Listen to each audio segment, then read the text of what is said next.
I've always been interested in trying to get to know myself as well as possible and get to know my own monologue, which I think is necessary for any of us if we want to go have a dialogue with others and the rest of the world.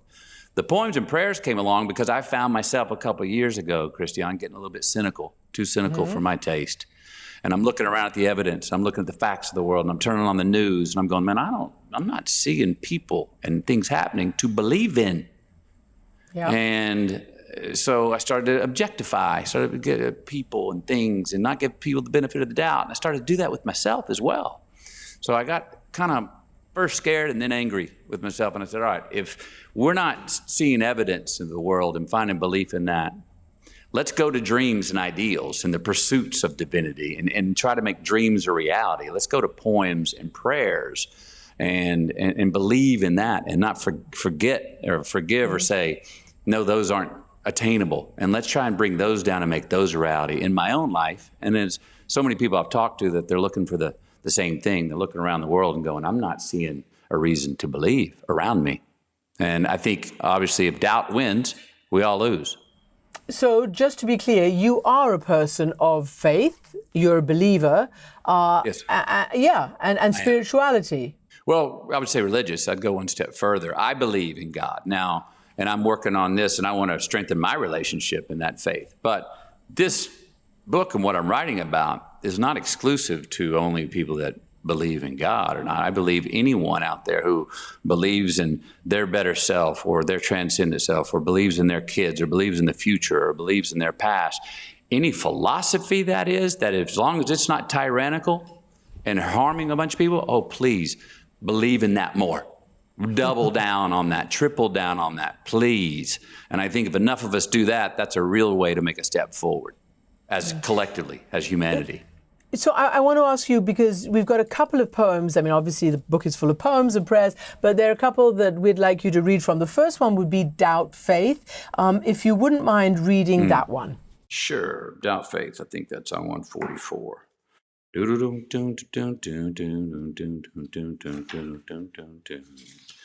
Doubt faith. Yeah. In this life, in our mind, through our eyes, and on each day, doubt is logical and reasonable. Faith is not. Faith does not rid doubt. Rather, it carries us through it. May our faith outshine our doubt.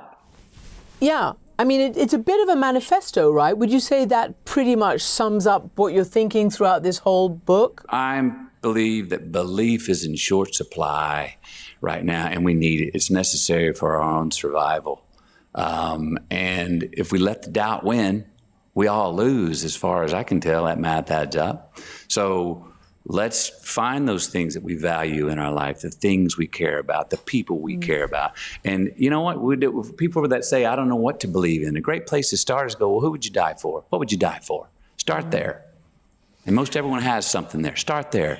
Double down on that. Believe in that more. Make that part of what you're living for, and we can get out of whatever rut we're in. Okay, so let me ask you, because clearly we're speaking at a time when a lot of people all over the world, from your country to mine to further east and west, feel like they're in ruts, feel a lot of doubt, feel a lot of being disconnected, this frankly existential issues. And, you know, religion also is a place where people can find purpose, find community, get out of their heads, if you like, of what's coming at them down the road. Do you feel that that's, I mean, do you see that, and do you feel that that's... I do. Yeah. I do. And again, even if you don't believe in God, there are plenty of wonderful ethics that come from religious text that any agnostic would go, I want to follow that. I do believe it is a North Star where we can lean more into and dissect. What we have to, watch out for is we like to slam the author. Meaning, whether the 10 Commandments should be in schools or not, I'm not going to say. But does anyone disagree with any of them? Now, they're saying no because the author. There's plenty of things in the Quran that we could all look at and go, yes, I subscribe. And I may be a Christian or I may be a non-believer. There are plenty of things in many religious texts that I think we should put up. But religion, mankind has bastardized religion along the way.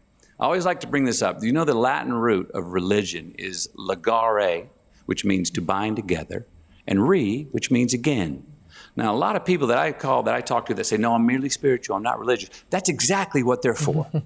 So mankind, civilization, we bastardized religion. What we've done to it is not what I believe God was saying, that's what I want you to do with it.